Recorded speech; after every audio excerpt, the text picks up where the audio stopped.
ایک رات حضرت سلطان محمود غزنوی رحمۃ اللہ علیہ کو کافی کوششوں کے بعد بھی جب نیند نہیں آئی تو اپنے غلام سے کہا، لگتا ہے کسی مظلوم پر آج کوئی ظلم ہوا ہے، تم لوگ گلیوں میں پھیل جاؤ اور اگر کوئی فریادی نظر آئے تو اسے سیدھا میرے پاس لے آؤ۔ تھوڑی دیر بعد وہ سب واپس آ کر کہنے لگے، سلطان ہمیں کوئی بھی فریادی نہیں ملا، آپ آرام سے سو جائیں۔ سلطان کو جب پھر بھی نیند نہ آئی تو وہ کپڑے بدل کر خود محل سے باہر نکلے۔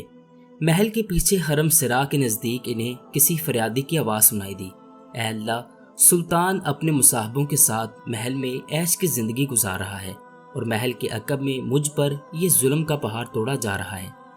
سلطان نے اس فریادی سے مخاطب ہو کر کہا، کیا بات کر رہے ہو؟ میں سلطان محمود ہوں اور تمہاری فریاد رسی کے لیے آیا ہوں، مجھے بتاؤ کیا ظلم ہوا ہے تمہارے ساتھ؟ اس شخص نے کہا، آپ ہی کے خواص میں سے ایک شخص جس کا نام میں نہیں جانتا ہر ایک رات میرے گھر آتا ہے اور میری بیوی پر ظلم اور تشدد کرتا ہے۔ سلطان محمود رحمۃ اللہ علیہ نے اس شخص سے پوچھا، اس وقت وہ کہاں ہے؟ اس شخص نے جواب دیا، شاید اب وہ چلا گیا ہو۔ حضرت سلطان محمود غزنوی رحمۃ اللہ علیہ نے اس شخص سے کہا، دوبارہ جب بھی وہ آئے فوراً آ کر مجھے اطلاع کرنا۔ پھر جب حضرت سلطان نے اپنے دربان کو وہ شخص دکھایا اور کہا، جب بھی یہ دربار میں آئے اسے سیدھا میرے پاس پہنچا دینا، اگر میں نماز کی حالت میں بھی ہوں تو بھی پرواہ نہ کرنا۔ اگلی رات وہ شخص حضرت سلطان رحمۃ اللہ علیہ کے پاس آیا اور بتایا کہ اس وقت وہ شخص اس کے گھر میں ہے۔ حضرت سلطان رحمۃ اللہ علیہ اسی وقت تلوار ہاتھ میں لیے اس شخص کے ساتھ چل پڑے۔ جب اس کے گھر کے قریب پہنچے تو اس شخص سے کہا کہ گھر کے سارے چراغ بجھا دو۔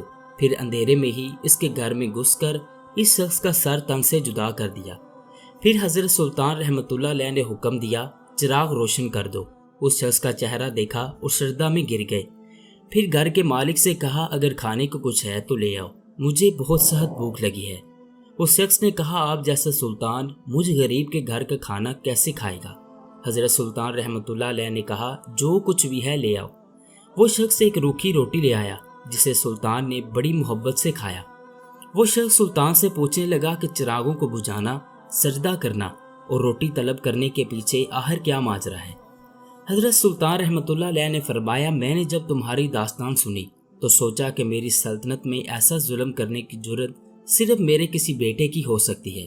اندھیرا کرنے کو اس لیے کہا کہ میری شفقت کہیں میرے راستے میں حائل نہ ہو جائے۔